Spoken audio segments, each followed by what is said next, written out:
Buenas noches con todos. Un agradecimiento especial a la DDA, a su director, el Dr. Edgar Játiva y a todos sus personeros que con un trabajo silencioso y eficiente han realizado cursos muy interesantes como el que hoy asistimos.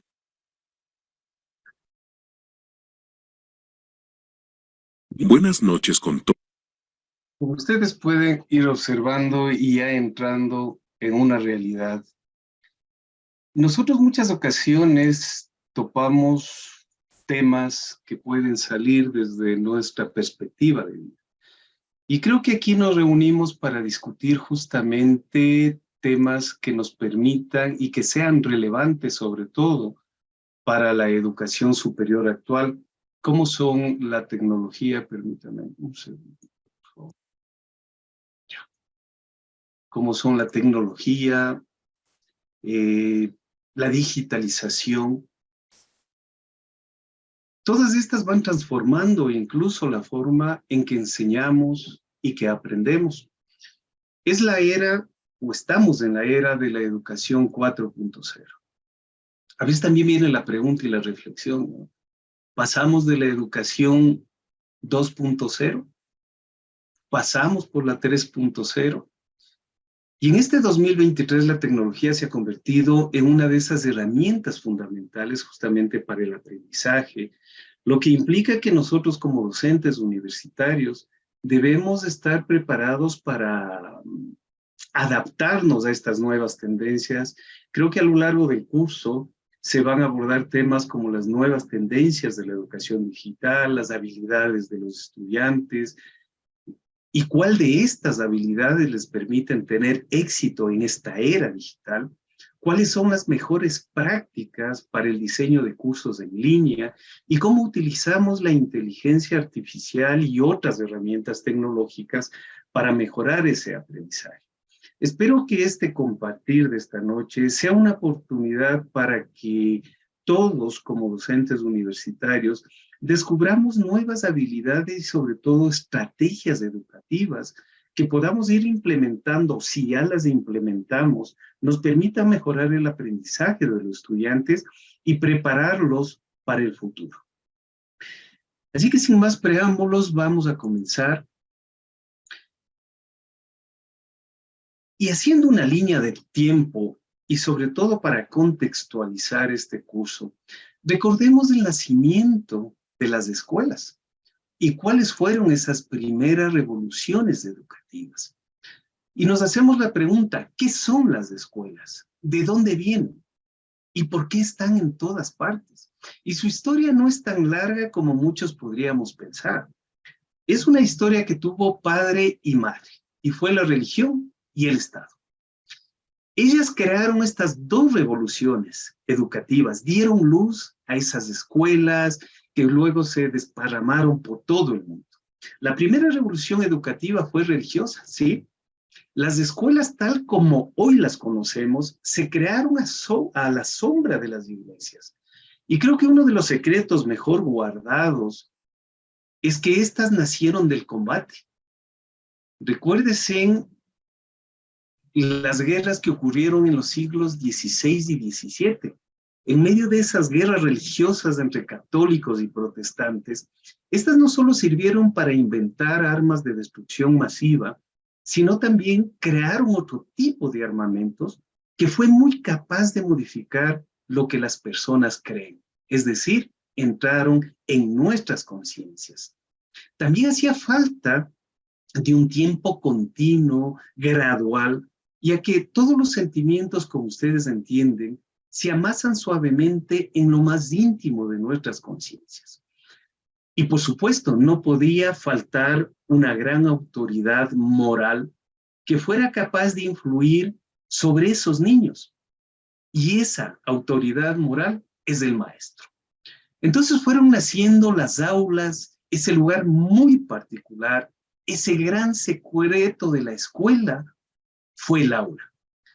Y es una maquinaria fabulosa que cambia esos estados de conciencia.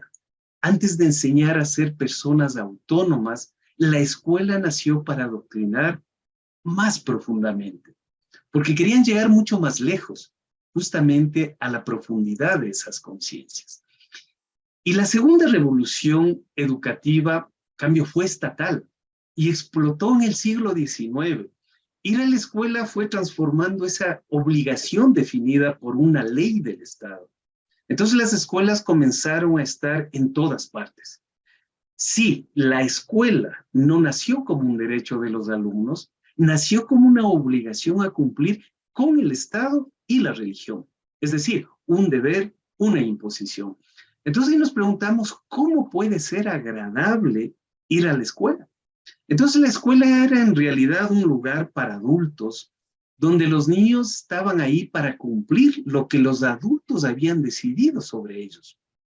Entonces ahí se creó el currículum, como esa regulación más profunda y detallada de las obligaciones que ha inventado una sociedad. Un currículum que lo seguimos hasta la actualidad, famosos sílabos. Todas esas personas que nacían en un territorio, estamos hablando de esa época, debían ir a estas instituciones llamadas escuelas durante largos periodos de su vida, donde aprendían una cantidad de saberes y de conductas obligatorias. Todos iban a la misma hora a aprender lo mismo. La infancia pasaba a ser justamente intervenida en serie como una gran fábrica de producción de conocimientos. ¿Y por qué necesitaba el Estado instalar estos conocimientos en todas las personas del territorio? Era justamente porque el Estado es la suma de individuos. El Estado está hecho por los recursos humanos, a quienes llamábamos ciudadanos. Entonces los alumnos vivían un largo proceso de ajustes de la idea de lo que era nación. Debían conocer sus ideales, sus tradiciones, sus creencias, sus costumbres, su idioma, y sobre todo debían estar convencidos de su nacionalidad como para que podamos defenderla con la vida si era necesario. Entonces este siglo XIX fue un tiempo de guerras, de imperialismo. Vemos que la unificación de los territorios nacionales necesitaba obviamente grandes defensores de esa idea de nación. Las aulas se iban creando y recreando cada día al cantar el himno, al izar la bandera. Había un territorio nacional no físico, sino un territorio colectivo en esas conciencias.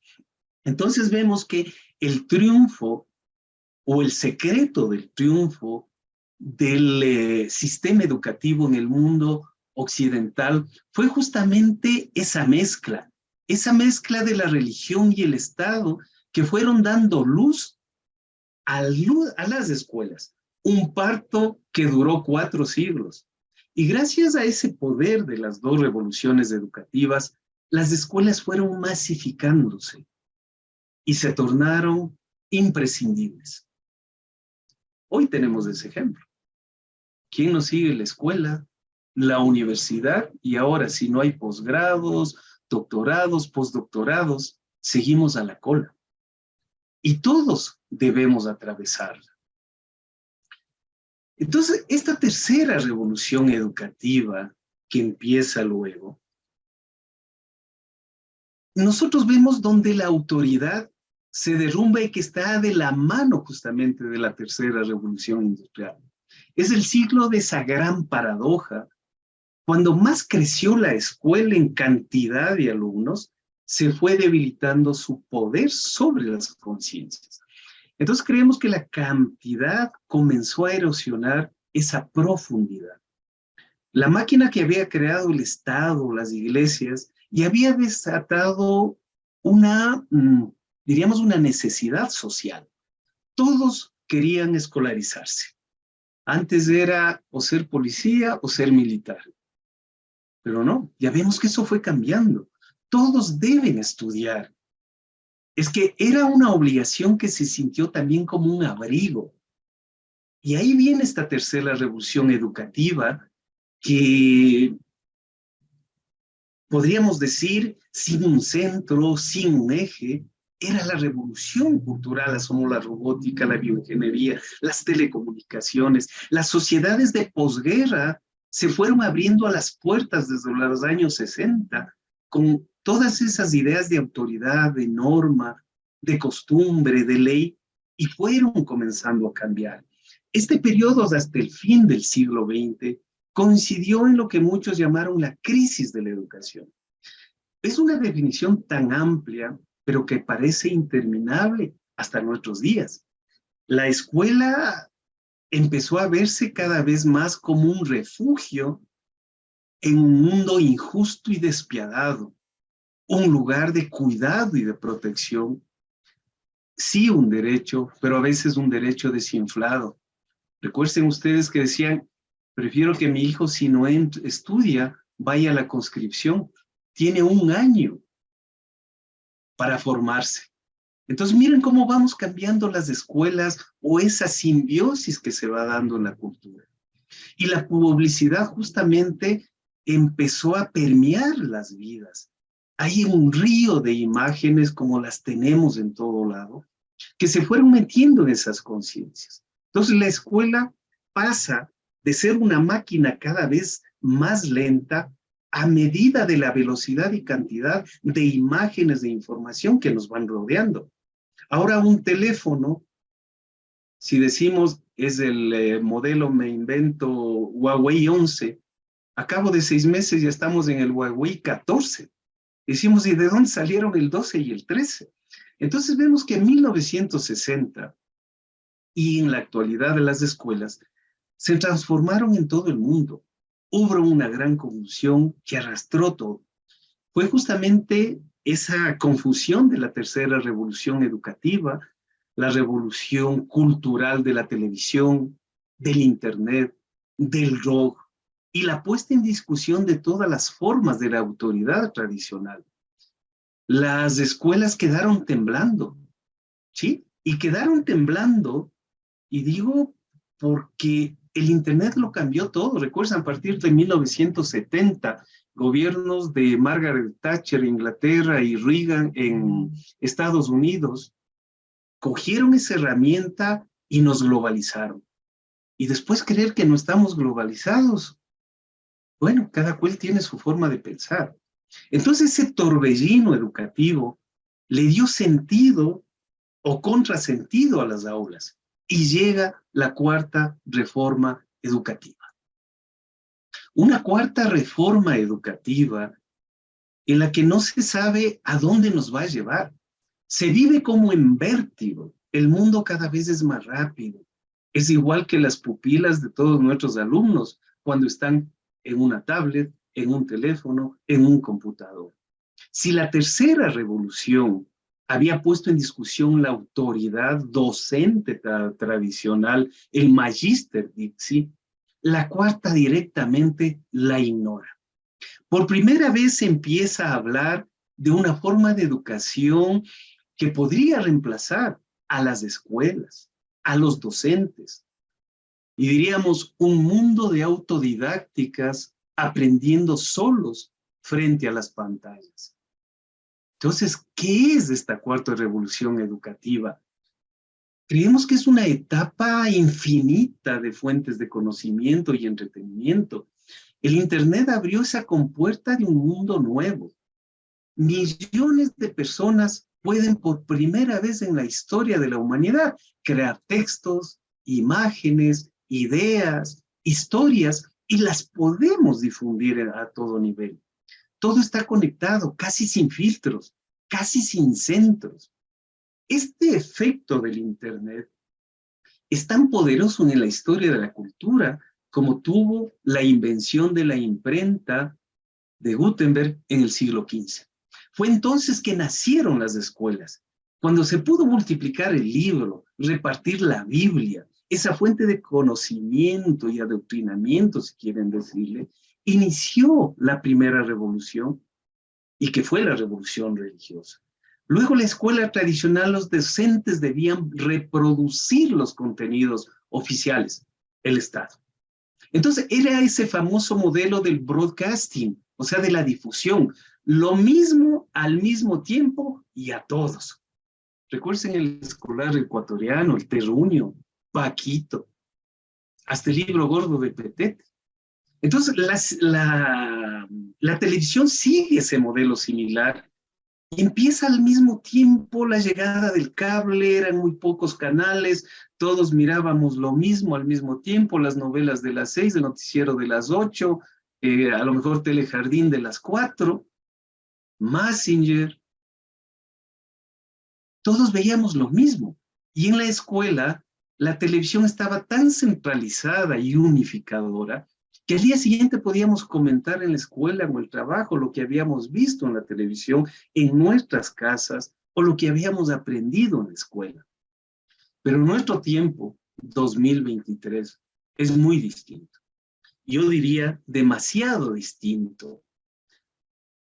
Y permitan decirle que se han desechado los centros, todo sale de todas partes, tenemos acceso ilimitado al Internet, a los pensamientos de los demás. Las influencias sobre las conciencias son fragmentarias, sueltas. Creemos que Wikipedia es el gran símbolo de esta época, una enciclopedia creada por millones de personas y que se va modificando de forma insistente. Todos crean, todos comparten. Un video casero armado por un alumno nuestro puede tener varias millones de visitas y los pasamos en pandemia, recuérdense bien. Podemos conectarnos en un instante con algún extremo del mundo. Incluso las revoluciones políticas nacen del poder de la comunicación y el contagio que brinda el Internet. Hablamos de portar armas y hay comunicados, pero todo a través de ¿qué se escuchó? De lo que salía en TikTok, de lo que mandaban por WhatsApp, del Internet. Entonces vivimos a un clic de distancia de todo, de clases fantásticas, de obras de arte, de museos virtuales, de documentos históricos, de casinos, toneladas de pornografía, personas que no veíamos desde nuestra infancia, las volvemos a ver. Queremos la unificación, los clichés, los estereotipos. Estamos muy cerca de un destino digital. Pronto, todo hablaremos un solo idioma. Los libros, la música, las películas, las imágenes, todo lo que hayamos escrito. Está muy pronto el fin de los medios, que conducían por separado esas formas de expresión cultural. Están desapareciendo los diarios, el comercio ya no existe. Todo es digital, todos los medios se han digitalizado. Los libros están en una lucha hasta a veces perdida frente a los ebooks, igual las revistas, los CDs, los DVDs, televisión, la radio. Y un ejemplo es fácil, esta unificación que está saliendo aquí en este video. No es inteligencia artificial, sino que buscamos todos ser un representante multiplicador de un solo concepto. Según estudios que ha hecho Ciencia Abierta y algunas entidades internacionales, se dice que hay cerca de 230 millones de libros que ha producido el hombre. Y se calcula que de esos 230 millones de libros, solo Google ya ha digitalizado más de 70 millones de libros. Y en poco tiempo estará vertido en la web y lo sentiremos en una sola pantalla unificada. Esa será la gran convergencia digital, lo que estamos viendo ahí en este video. O sea, queremos unificación, un solo criterio. Vuelvo a insistir, ¿será esta esa gran convergencia digital? Donde todos vestimos un mismo uniforme, una misma ropa, tenemos un solo pensamiento, un solo criterio, no hacemos mayor fuerza o esfuerzo por ser distintos, por cuestionar, por cuestionarnos, incluso lo que estamos hablando cada día. Y este proceso justamente nos lleva a que asumamos muchas preguntas. Y las que se encuentran ahí tal vez constituyan, como algún escritor dijo, un intento desesperado de hacer sentido a ese contexto desbordante, arrasador y esa fuga dispersa, permanente, que nos va distanciando y nos va superando. Tener las preguntas que ustedes ven ahí es un intento de hacer caminos para repensar en la educación. Yo creo que no hay derrota posible si hay preguntas. Estamos a tiempo, pero lastimosamente el reloj corre mucho más rápido que nosotros. Y ahí diríamos, ¿vale o vale la pena ir a la escuela? Imagínense por un instante lo que significó la llegada de la escuela en los poblados rurales de la Prusia del siglo XVI. Hagámonos de adentro y decimos, no había electricidad, no había caminos, no había autos, no había teléfonos, no había celulares, no había computadoras. Y de pronto apareció esa voz divina, el maestro, el que conocía, el que traía la cultura. Y de pronto todos esos niños quedaban enceguecidos ante esas letras, ante esa expresión, ante esa oratoria. Y sobre todo era la primera vez que veían un libro y no sabían qué era. Todo lo que leían era una revelación y el mundo se iba abriendo ante sus mentes en ese momento que entraban en una aula de clases. Y ahora volvamos la mirada al presente. Antes de ir a la escuela, un niño de apenas 2 años, 3 años, 4 años, 5 años o 6 años, y lo pueden ver en el Journal Americano de Medicina Pediátrica, y han visto estos niños más de 2.500 horas, de 2, 3, 4 años. Y nosotros decimos, ¿será cierto? Pero si a cada momento vemos que el niño, para que se calle, ya no le dan el biberón, sino un celular. Y ese niño de 2 años sabe manejar mejor el celular que nosotros. Y no es que lleve el chip integrado, sino que le estamos poniendo herramientas para que vaya desarrollando. Dígale que haga bailar un trompo. Y no de saber ni qué es el trompo. Entonces miren esas condiciones que son épocas que van cambiando. La mayoría del tiempo pasamos metidos en 4 pantallas. Televisión, computadora, celulares, videojuegos. Han visto centenares de cuerpos asesinados, han visto miles de cuerpos derramando sangre, han visto revueltas populares, han visto hambre, terremotos, mientras tomaban la leche, comían su cereal, su pan, o pasaban de canal buscando una comedia favorita, uno de los animes que dan en la televisión. Y llegan atiborrados a este mundo a las escuelas. Entonces sus ojos han visto mucho más de lo que pueden contener, de lo que pueden racionalizar, de lo que pueden inferir su significado. Entonces las aulas lo reciben ¿con qué? ¿O cómo lo recibimos? Con viejas tecnologías. Un pizarrón, una carpeta, un libro de texto, un poligrafiado. Para ellos será como entrar en un sótano, en ese submundo de blanco y negro, que resulta lento, interminable, de una sola dimensión, que está dominado justamente por una cultura escrita, llena de horarios, de prohibiciones. Diremos nosotros, es una gran pausa que les obliga a ellos a volverse a sumergir en sus pantallas. Vienen a la escuela, al colegio, la universidad, para volver nuevamente a sus pantallas. Y esa gran pausa, a lo mejor nosotros la llamemos escolarización, que se vive de una forma contradictoria.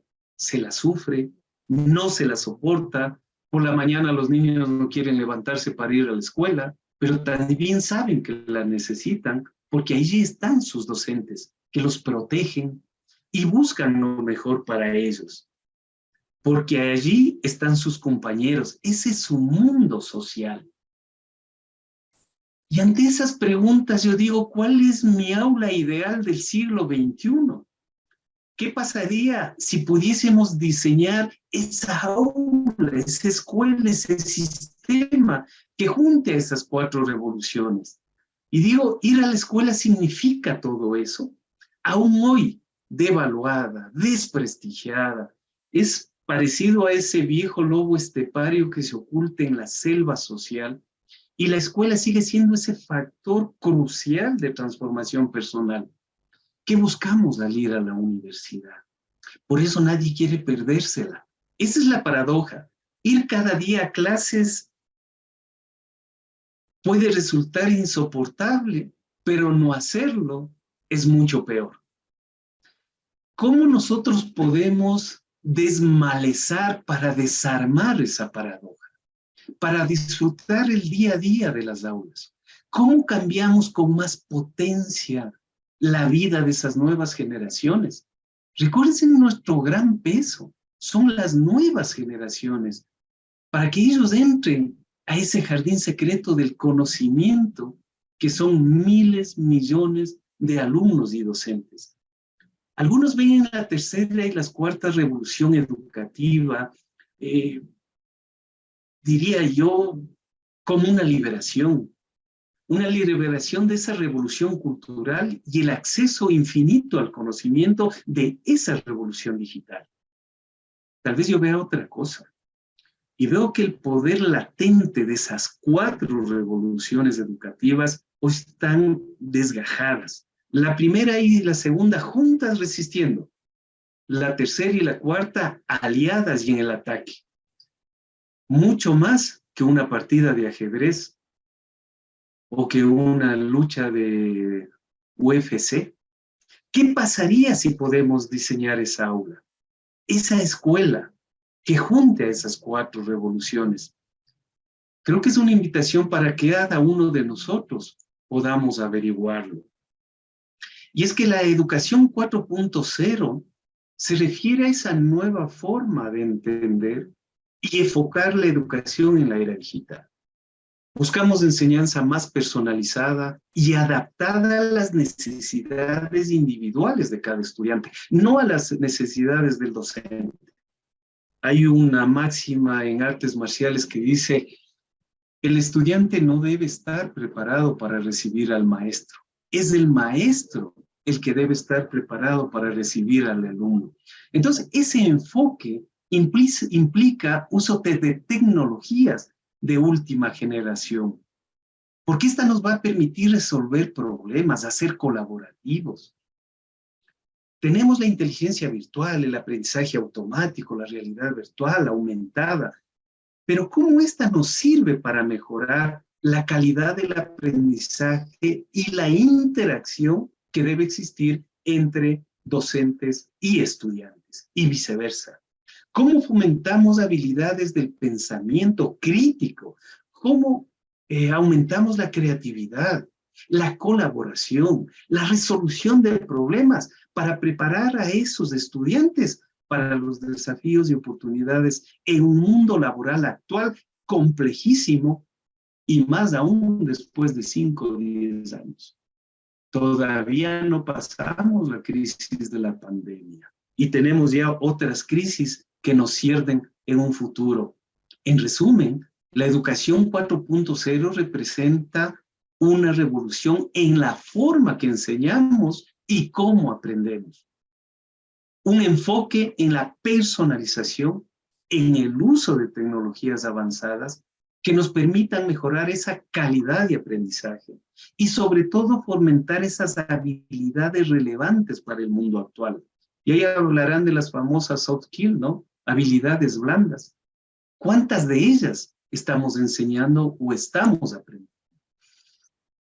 Nosotros decíamos, estamos hablando de inteligencia artificial. ¿Pero qué es?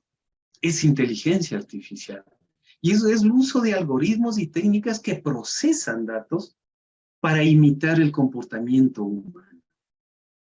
¿Automatiza procesos? Claro que sí. Y esto nos permite la toma de decisiones. Y creo que en la educación, la inteligencia artificial se puede utilizar justamente para personalizar el aprendizaje en función de esas necesidades individuales de cada estudiante. Ahí hablamos de inclusión, de equidad. Esa es la verdadera personalización de inclusión. Y cómo ese aprendizaje personalizado nos va a proporcionar a nosotros una retroalimentación inmediata para que adaptemos el ritmo y el nivel de dificultad de todos nuestros materiales de aprendizaje. Ahora en una reunión de facultad decíamos, ¿cómo mejoramos los sílabos? O sea, seguimos en el currículum de la educación 2.0, aquella que se resiste a morir. Y decíamos, ¿qué debemos enseñar? Tenemos datos de qué necesitan que se les enseñemos. La sociedad, ¿qué quiere? Inteligencia artificial, ya la tenemos. Necesitamos un aprendizaje automático, que es esa rama justamente de la inteligencia artificial, que va a desarrollar esos algoritmos y modelos matemáticos, que van a permitir que las máquinas aprendan de esos datos. Ahí están los robots. Pero debemos quitarle la sonrisa de los jóvenes por un robot sin sonrisa, frío, calculador. ¿Cómo permitimos que en la educación este aprendizaje pueda utilizar estos modelos de tipo predictivo que nos ayuden a identificar las necesidades de esos seres humanos?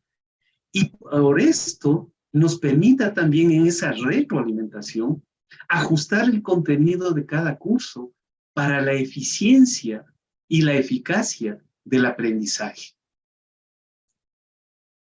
Y aquí están las tecnologías. Realidad virtual, realidad aumentada. Son tecnologías que nos permiten interactuar con un ambiente cada vez más digital, a través de un entorno visual, auditivo, inmersivo. En la educación, estas tecnologías pueden utilizar y crear experiencias de aprendizaje que siempre hemos hablado que sean más envolventes, más atractivas, que permitan al estudiante interactuar con el contenido del curso de manera más práctica, más realista. Ustedes tienen ahí los ejemplos. Podemos estar utilizando en las aulas, tendrán otras novedades, otras innovaciones. La cuestión es, el estudiante está preparado para esta realidad virtual y nosotros como docentes estamos preparados para esa realidad virtual y aumentada. Vamos a ser más prácticos, seremos más realistas. La realidad virtual permite crear un mundo virtual desde cero, con todo lo que queramos, pero es un mundo fantástico. Lo que hace la realidad aumentada es agregar elementos virtuales, como ven ahí en esa parte de una cirugía. Es decir, aumenta información adicional en forma de gráficos o imágenes para un entorno real. No quiere decir que va a suplantar las manos del operador, ni tampoco suplantar el razonamiento lógico que en ese momento haga un profesional. También hablamos de análisis de datos, y que es ese proceso que nos permite examinar y extraer información de grandes conjuntos de datos. De grandes conjuntos de datos que nos permite comprender el mejor rendimiento de los estudiantes y sobre todo la eficacia de ese proceso de enseñanza. ¿Cómo identificamos patrones y tendencias en el aprendizaje? ¿Cómo tomo yo mis decisiones basadas en esa evidencia para mejorar la calidad del aprendizaje y la enseñanza? ¿Y cómo vemos un producto en los estudiantes de ese aprendizaje? Y claro, decimos, ¿cuáles son las tendencias? En este mundo 4.0, ayer discutiendo decíamos, lo que necesitamos es una educación 4.0 para transformarse digitalmente, y que la educación 4.0 entonces, ¿de quién es responsabilidad? Si decimos de las instituciones, ¿y quiénes hacemos esas instituciones? Son los docentes. Por tanto, necesitamos una transformación institucional 4.0. ¿Queremos una universidad distinta? Hay que transformarlo institucionalmente, y eso es estructural. Y ver lo que estamos desarrollando. Hay que apostarle a los docentes. Es el recurso humano que va a usar esa tecnología y obviamente va a colaborar en el desarrollo del talento, las capacidades, el conocimiento, las habilidades del estudiante que requiere el Ecuador 2023, 24, 25, hasta el 2050. Ese es nuestro cambio. Entonces sí hay que apostarle a la docente. El docente no debe ser solo una ficha que se le mueve como quiera. Hay que darle el trato que se merece, las herramientas que necesita. Hay que capacitarse, prepararse, independientemente del área. Todos entramos en la universidad para tener un trabajo. No creo que nadie entre a la universidad para ser un desempleado. Todos entramos para tener una profesión con que desenvolvernos.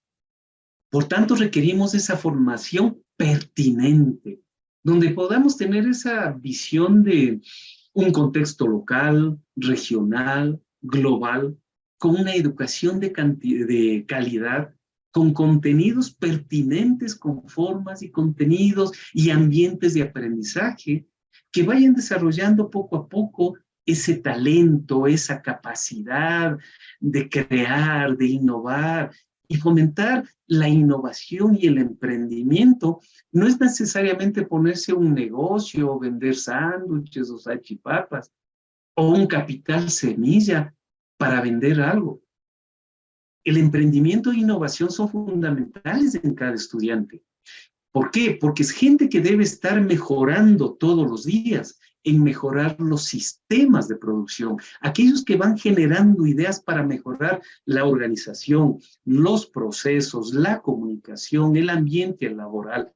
Ese es el cambio al paradigma de trabajo, que es ya no solo trabajar en equipo, sino en forma colaborativa, generando ideas, mejoras. Por ello nos toca ser innovadores en la docencia, en la administración, que nos vamos reinventando para mejorar. Ese eje de mejora continua requiere de la educación 4.0, del talento 4.0, de esa industria 4.0, en una universidad y un país 4.0, sin apartarnos, obviamente, de los valores sociales. Open Science hizo un estudio justamente con este modelo y dice cuáles son las ocupaciones o los trabajos con mayor exposición a desaparecer. Y ustedes tienen al lado derecho los porcentajes. El grupo humano: intérpretes, traductores, investigadores de encuestas, poetas, letristas, escritores, científicos, especialistas en relaciones públicas. Hay una exposición entre el 66 y el 76% a desaparecer. En investigadores de encuesta, escritores y autores, traductores, relacionalistas públicos, científicos de animales, entre 77 y 84%. Matemáticos, analistas financieros, escritores, diseñadores de interfaz, están 100% expuestos a desaparecer. Más aún, como ven ahí ustedes, matemáticos, ingenieros en cadena de los blockchains, taquígrafos, correctores, contadores, analíticas de políticas de cambio climático. Son de aquellas profesiones justamente expuestas a desaparecer con todas estas tendencias tecnológicas que en este momento aparecen. Entonces, la educación virtual es un concepto que se va refiriendo a la integración de tecnologías digitales en todos estos procesos de enseñanza y aprendizaje. Hay un fin: mejorar la calidad, la equidad y la inclusión educativa. Ustedes pueden mirar ahí lo que es vivir un día que dicen ahí de vidrio 2.0. Y es que ahora todo está digitalizado. Tenemos formas de llegar. Y en esto justamente la pandemia nos obligó a cerrar las escuelas y adaptarnos a modalidades distancia o híbridas. Y la demanda ha sido creciente en la formación continua y en la flexibilidad por parte de trabajadores y profesionales. Y ustedes ven que en el campo educativo, en esa famosa competencia educativa, Universidades que ofrecen maestrías en un año, híbridas, no presenciales, a menor tiempo, a menor costo. Y esa es la sobrevivencia de las universidades. ¿Qué pasaría si la universidad pública, como la Central y como muchas universidades públicas, dejan de ser públicas? ¿Cómo viene la competencia? Entonces aquí viene eso lo que decía, esa necesidad de innovar y adaptarse a estos cambios sociales, económicos y ambientales del siglo XXI. Y algunas tendencias de esta educación virtual ya se observan en América Latina y, por qué no decirlo, aquí en nuestro propio país. Nosotros vemos el uso de plataformas virtuales. De hecho, estamos en una de ellas, donde esta interactividad nos permite un fácil acceso, la comunicación, colaboramos entre docentes, estudiantes, decimos debemos desarrollar las competencias digitales, transversales, socioemocionales, que son clave del éxito laboral y personal.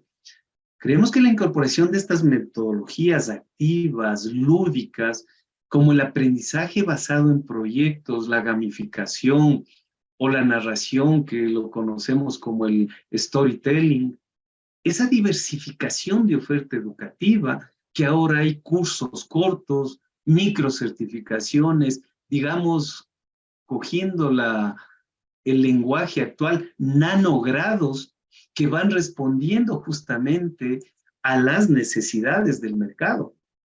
Y ustedes encontrarán muchas herramientas de tecnología, de inteligencia artificial, tal vez las más comunes, el ChatGPT o el Jasper, que está entrenada justamente para escribir contenido complementario al original. Y es, como dicen ahí, es una herramienta valiosísima para los usuarios que buscan ahorrar tiempo. Y ya vamos a ver ejemplos, cómo vemos el otro lado de la inteligencia artificial. Tenemos igual Crayon, Runway, Flickr, todos los que ustedes crean para crear videos, edición de videos, los asistentes personales, creamos imágenes. Es decir, tenemos un sinnúmero de herramientas para utilizarlas. Obviamente, ninguna es gratuita, siempre hay un enganche que nos permite entrar a ellas. Ahora Freddy le decía, hacer un video de estos, la licencia por 60 minutos vale $260 por 60 minutos. ¿Cuánto necesitamos nosotros? ¿Cuál es el producto que va a salir con estos videos? Y aquí encontramos justamente el metaverso, encontramos el Merge, que es esta parte de aquí, donde se utiliza ese famoso curvo Merge, donde nosotros podemos disfrutar de esas fantasías o experiencias de realidad aumentada, enfocando al cubo nuestro dispositivo telefónico y que nos permite seguir aprendiendo, ¿no? Y este cubo se lo puede comprar, construir incluso de manera gratuita, y pueden acceder en cualquiera de los links que les entrego aquí para poder seguir preparándonos. Es seguir viendo lo que ya viene y cómo nosotros estamos preparados para usar en cada una de las cátedras, de las materias, asignaturas, como quieran llamarla, que vamos dando a nosotros. Y tenemos que ir cambiando, tenemos que ir viendo desde el Celaya, el Autibón, el Cronville, el Arlong, el Body Planet, Zapar, es decir, tenemos una serie de elementos en las que podemos seguir trabajando.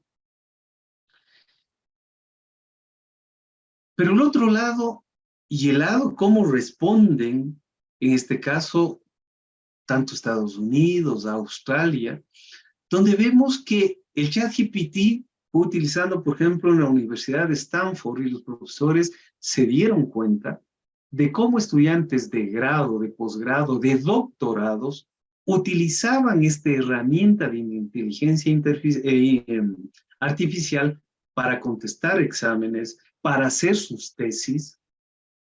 Algo que también vimos en la pandemia aquí, cuando resolvían problemas de matemáticas, de física, de química, eran notas excelentes en la virtualidad, por más que les digamos que prendan la cámara, y cuando se reintegraron de manera presencial, se les pasaba el pizarrón a hacer un ejercicio, cero.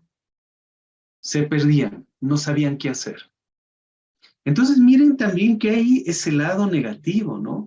Y es por esto que muchos profesores han optado por tomar justamente en Stanford exámenes con lápiz y papel, ni siquiera esferográfico, porque igual van pegadas cámaras, microcámaras, que podrían ir resolviendo los exámenes. Igual tomó las medidas en Harvard, en otros países como Australia, Nueva Zelanda. Igual han ido viendo que estas medidas hace que muchas de las instituciones académicas a nivel escolar como a nivel universitario, muchos dirán es un retroceso volver al lápiz y al papel.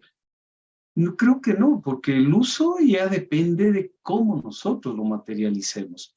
Pero estas son las medidas y si ustedes pueden observar claramente, son noticias que no pasan de forma muy reciente, ¿no?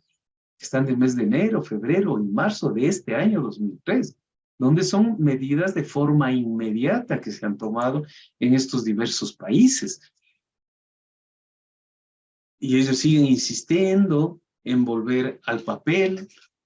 Nueva York prohibió totalmente el uso de los dispositivos de ChatGPT en Nueva York, porque ellos aseveran que hay un impacto negativo en el aprendizaje de los estudiantes y que se ve mucho más potencializado el plagio. Y que es usar ChatGPT es una manera de hacer trampa en los exámenes. Entonces miren cómo ha ido avanzando la inteligencia artificial. Universidad Nacional de Australia igual va a dar preferencia a pruebas de campo, a laboratorios, a presentaciones orales, antes que las escritas. Y ellos están 2023 igual que nosotros.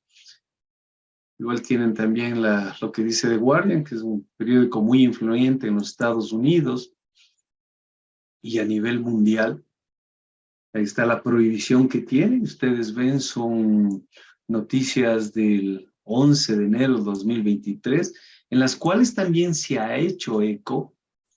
Por ejemplo, aquí tenemos una noticia del Comercio del 11 de enero del 2023, donde justamente el Imperial College de Londres dice que realizan plagio los estudiantes y que no se puede detectar ese plagio. Y eso vamos a ver con un ejemplo. Y miren, y también se da esta serie de cosas que ustedes ven aquí que nos causa incluso ¿qué diré? Un mea culpa, un desenfado, en lo que ustedes van a ver.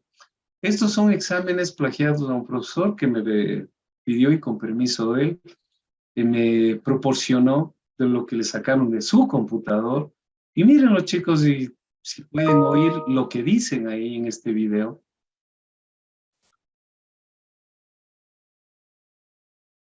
Bájale, bájale, bájale. Bájale, bájale, bájale. Pero no está resuelto, bueno, Pero ya toca resolver, pues.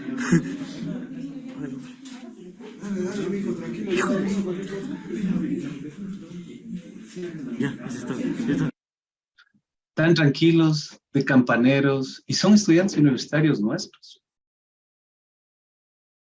¿Cómo hacemos un mea culpa de todo esto? Y aquí están los exámenes.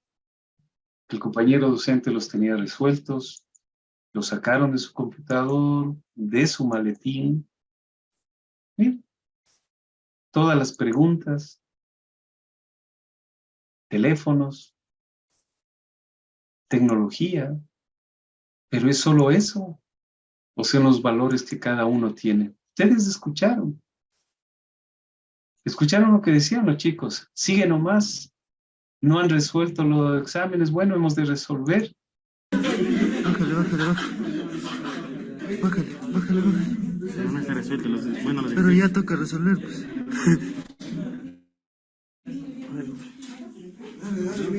Hijo de Ya, así está. Ya está. Bájale, bájale, bájale. Dale, tranquilo nomás, sigue, todavía no viene el profesor. Esos son los comportamientos. Queremos enseñar inteligencia artificial cuando la inteligencia emocional es tan descarada. Y miren, aquí está un chat que le escribe un chico al profesor. En este momento escuché que van a copiar los que dan física. Le aviso porque me parece un acto deshonesto de parte de los estudiantes querer hacer eso. Muy buenas tardes. Me parece que los midos le piden ayuda, le hablan por las espaldas. Le mando la evidencia de los mismos que le robaron, son los que le ruegan por ayuda. Se lo digo porque no es justo que mis compañeros de primero se estén quedando y por un acto de repetidores paguemos todos. Se lo digo hasta ahorita porque me retiro de la carrera. Buenas tardes, hasta luego. Así tan sencillo, tan fácil. ¿Dónde está nuestra inteligencia, nuestros valores? ¿O se encuentran secuestrados por una computadora, por un teléfono? Y esto nos pasa. Esto es recién. Esto no nos conversaron. Esto nos permitieron entender qué es lo que está pasando. Y es por eso que cuando hablamos de integridad académica, en este contexto en el que aparecen todas estas nuevas tecnologías que están ligadas a la inteligencia artificial, van a facilitar el plagio. Ya no es escribirse solo en las manos, en las piernas, pasar un papelito, las famosas pollas, ni tampoco poner llave a la tecnología. El fraude y la adulteración de la documentación siempre ha estado presente. Y lo encontramos alrededor de la universidad. Todos hemos visto, hemos seguido, hemos intervenido en ver quiénes son los que están ahí. Y también es un duro golpe saber quiénes están ahí.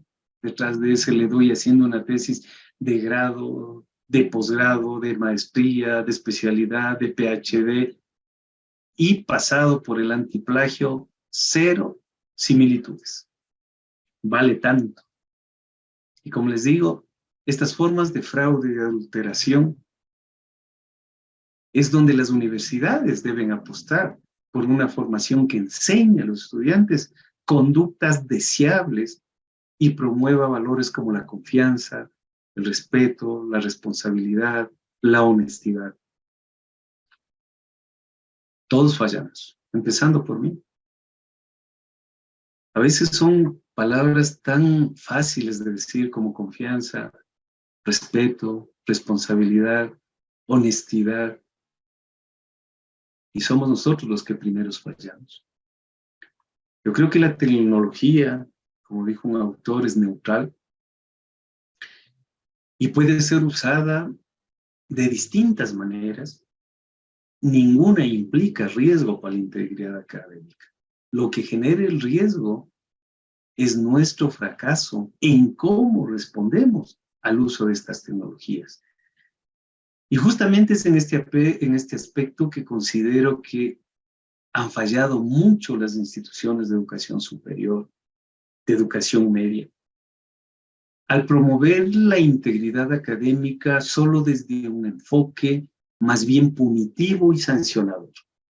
Y yo creo que resulta clave construir confianza entre estudiantes y académicos, en enseñar sobre las conductas esperables y abrazar una cultura en la que la comunidad universitaria promueva valores, como les decía, el respeto, la responsabilidad, la honestidad, más aún frente a los múltiples desafíos que representan estas nuevas tecnologías, como la inteligencia artificial y los efectos, sobre todo, que tuvo la pandemia en la educación superior y que todos, cada uno de ustedes y nosotros, la hemos estado viendo. Creo que más allá de preocuparnos por las notas, deberíamos centrarnos en lo que los estudiantes están aprendiendo. Muchas universidades experimentaron incrementos de plagio y trampa durante toda la pandemia. Y sí vale decirnos cuánto afectó realmente a la integridad académica. Los estudiantes entraron en crisis, los profesores también. Tratamos de hacer todo lo que pudimos para sobrevivir y fue llevar nuestros cursos tradicionales a un formato Zoom, tal como lo tenemos ahora. Nadie pensó que iba a funcionar, pero teníamos que seguir funcionando. Sin embargo, creo que estamos, o más bien, esta pandemia fue un catalizador para mucha innovación en cómo utilizamos las herramientas de enseñanza en línea de forma más efectiva. Cómo nos relacionamos con los estudiantes y sobre todo, cómo podemos evaluar el aprendizaje de la mejor manera. La inteligencia artificial ha hecho grandes avances y tecnología como el famoso ChatGPT o GPT permiten desarrollar ensayos, presentaciones. Entonces ahí nos preguntamos, ¿qué supone la integridad académica y cómo nos la enfrentamos? Entonces creo que la universidad debe implementar una política clara que refleje sus valores y no solamente un listado de reglas. Ayuda a la tecnología. Nuestro trabajo en esta década es comprender cómo funcionan esas herramientas. Porque ya no funciona solamente el efecto punitivo, sino que debe ir algo mucho más allá. No podemos entrenar a un perro golpeándoselo solamente con un papel a diario. El perro va a aprender a no ser atrapado. Si le decimos esto a un niño, sin explicarle por qué no debe hacer algo, él va a esperar a que nos vayamos para volverlo a hacer. Esto se aplica a todos los estudiantes universitarios. Los enfoques punitivos, ¿sí?, no le enseñan lo que debería hacer. No funcionan para lograr la integridad académica. Y intelectualmente creo que no funcionan, ni tampoco emocionalmente. No digo que no haya castigos o sanciones, pero lo que debe prevalecer es un concepto de responsabilidad. O sea, para que la universidad en sí tenga la obligación de que los estudiantes que no hacen trampa puedan recibir un trato preferencial sobre los que sí lo hacen. Deben tener mejores notas, mejores oportunidades que aquel que hace trampa.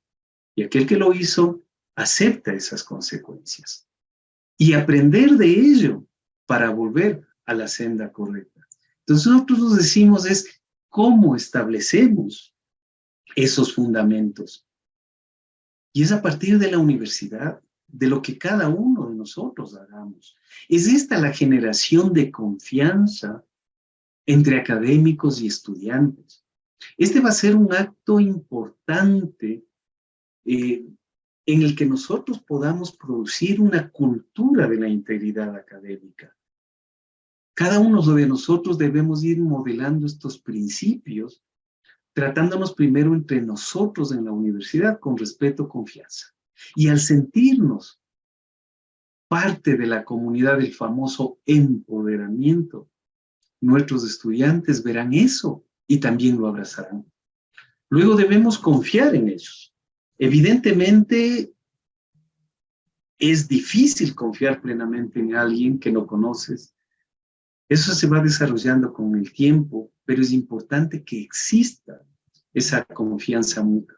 No vamos a penalizarlos si cometen un error desde la honestidad, sino que vamos a enfocarnos en lo que les prometimos. Y lo que les prometimos era enseñarles y llevarlos a ser mejores personas. Nuestro rol no es meterle datos en la cabeza de un estudiante, sino que hay que brindarles espacio para que crezcan como seres humanos y como miembros de una disciplina profesional, sea el área que sea. A través de esa cultura irán adquiriendo habilidades blandas y duras, pero también pensamiento crítico. Si lo hacemos, vamos a ir logrando nuestras metas en conjunto. Si no tendremos una lógica antagónica, entonces confianza, comunidad y respeto son valores muy importantes. Creo que ese mensaje en este video que ustedes ven es justamente cuando hacemos las cosas sin conocer.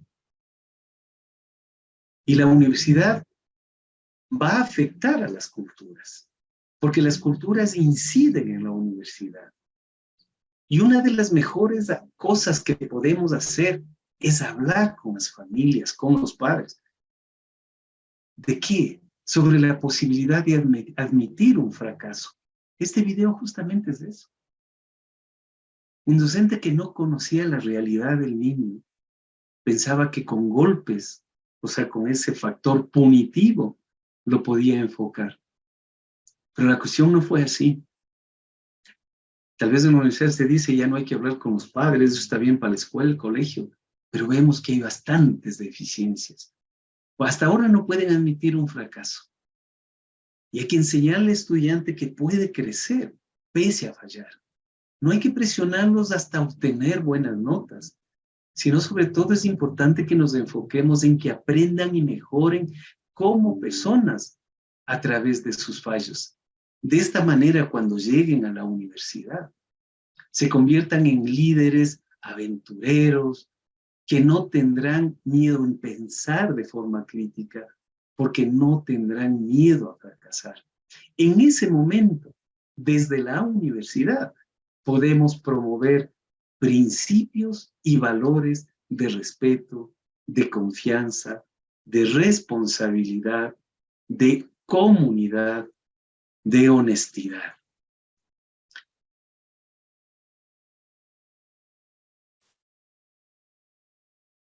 Una vez que vamos determinando todo esto, también es el mundo actual. Y sería muy importante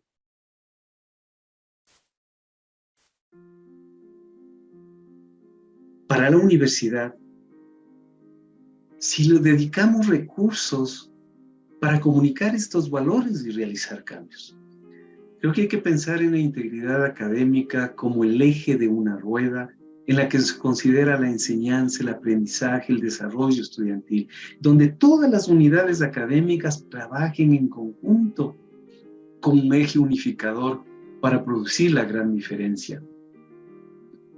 Un mundo donde un teléfono digital ha transformado la forma como somos los seres humanos, interactuamos, se comunican, acceden a la información, que se convierte en parte integral de la vida cotidiana de muchas personas en diferentes aspectos, han creado un mundo digital en la palma de las manos.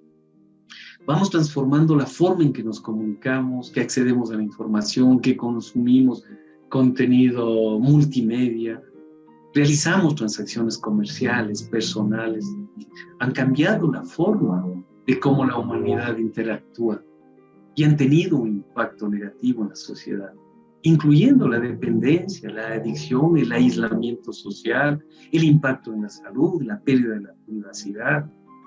Ahora es más sencillo en un accidente de tránsito y en estas semanas que hemos salido, hemos visto de que la gente si para es para tomar una foto, para grabar un video, subir a las redes, pero nadie ayuda al accidentado. Creo que es hora de tomar importantes decisiones y las medidas más adecuadas para tener una responsabilidad, un equilibrio en la tecnología en nuestra vida cotidiana. Si no, pasará lo que estamos viendo. Una humanidad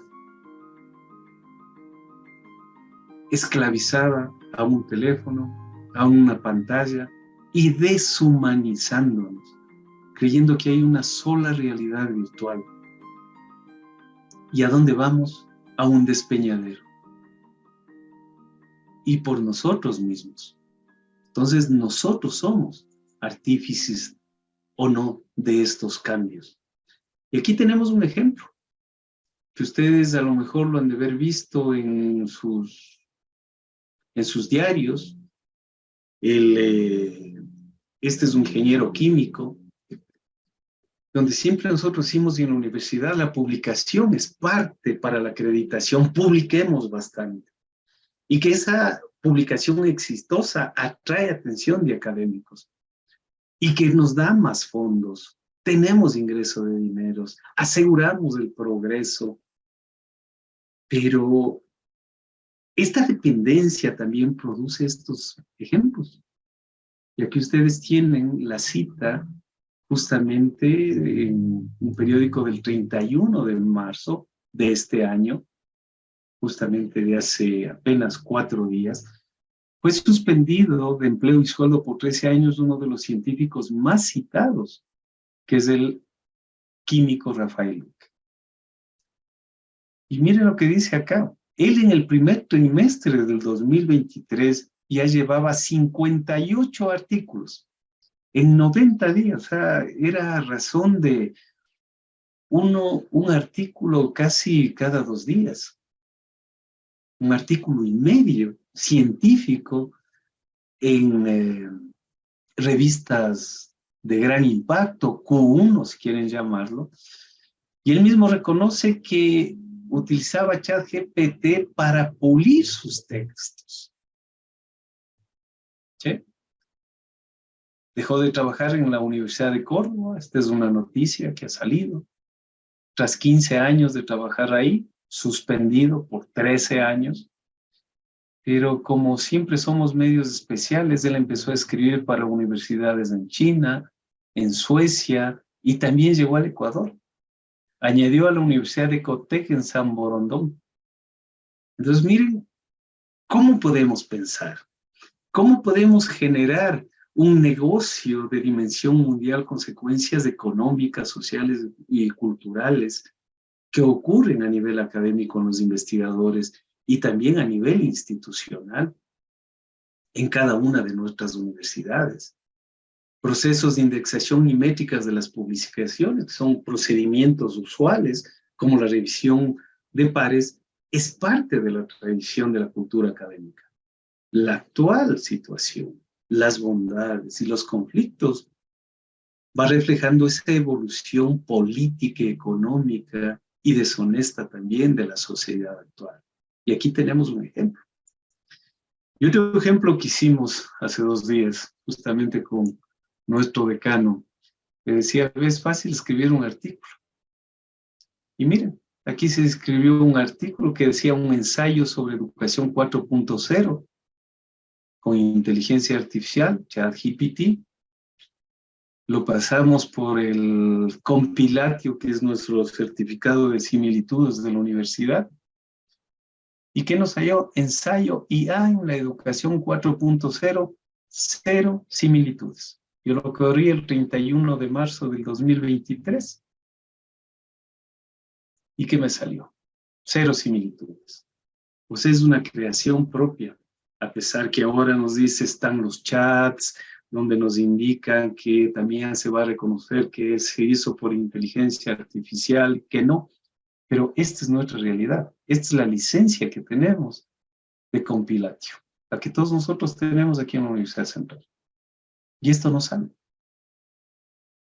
Entonces vemos que sí es posible que pueda suceder estas maravillas. Aquí tienen y les dejo un listado de donde pueden encontrar todas las herramientas de la inteligencia artificial gratuitas, de paga, todo lo que ustedes quieran. La cuestión es cómo la utilizamos, ¿sí? Y desde el punto de vista de Open Science, cuando desarrolla todo lo que es inteligencia artificial, habla de la ética, como están aquí, como uno de los baluartes en este alineamiento de valores, de validación, de seguridad, de control, de gobernanza, de verificación, está la parte ética con muchas cadenas de valor. Porque el objetivo general, objetivo final de la seguridad de inteligencia artificial es crear esa inteligencia beneficiosa, no inteligencia no dirigida. Lo que implica exactamente, sigue siendo una pregunta abierta y que es de un gran dominio de la ética. Incluso si se resuelven todos los problemas técnicos que rodean la creación de la inteligencia artificial, todavía nos vamos a enfrentar a preguntas éticas mucho más desafiantes que van a tener tremendas consecuencias para la vida inteligente originaria en la Tierra. Verán que estoy hablando, vida inteligente originaria de la Tierra, es decir, nosotros. Lo que se quiere decir es de que debemos tener incluso una filosofía o hacer una filosofía en una fecha límite.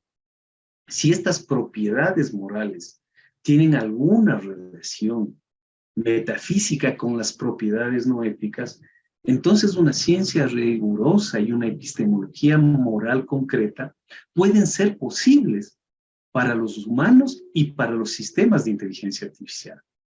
Obviamente necesitamos más investigación sobre el impacto de esas posiciones y cómo vamos a alinearnos, ¿sí?, del valor a corto y largo plazo. Pero vemos que, como les decía, el acelerador está a fondo en inteligencia artificial. Y ahora viene otro debate. Y esto es reciente, igual. Cuestión de día, 30 de marzo, a las 6:33, que fue esta publicación, donde justamente ¿quién creó inteligencia artificial? Elon Musk. Dicen, pausemos, antes de que vaya demasiado rápido, pero ya, este fue un Ferrari de Fórmula 1 que nos dejó atrás. Porque la inteligencia artificial va absorbiendo todo, y esto nos empieza a dar hasta miedo. Y hemos visto como todos los representantes de los laboratorios de inteligencia artificial han lanzado una carrera descontrolada para querer desplegar cerebros mucho más inteligentes y más potentes para poder predecir o controlar de manera fiable lo que hace la inteligencia artificial. Y de hecho quieren pausar, como ustedes lo ven ahí, el entrenamiento de la inteligencia artificial. Y esto nace justamente del Future of Life Institute, que es una organización, una ONG, con la misión de reducir lo que ellos dicen, los riesgos catastróficos y existenciales globales de estas tecnologías poderosas. Es decir, hasta ahora no tenemos la concepción clara de lo que va a pasar con inteligencia artificial. Ha habido muchas películas que nos dicen del holocausto de este planeta Tierra causado por nosotros. Y vemos que las diversas plataformas y tendencias que promete el futuro desarrollo de la inteligencia artificial, sobre todo en la educación, nos resultan atractivas. Y en algunos casos creemos que son inalcanzables para nuestras realidades, nuestra idiosincrasia, pero aún así es poco probable que estos sistemas de aprendizaje basados en reemplazar la enseñanza humana en las escuelas. De ahí que hay que darle un valor agregado y añadido a lo que hace el docente, independiente si es de escuela, colegio o universidad. En el caso particular de América Latina y de nuestro país, creo que es oportuna la implementación e inversión en inteligencia artificial. Tales tecnologías, creo yo, que son piezas claves para solucionar el crecimiento de largo plazo de nuestro país y de la región, con la mira de poder catalizar, que decía en un principio, los aspectos importantes de competitividad y productividad para realizar una verdadera transición potencial con nuevas y mejores oportunidades en un mundo global.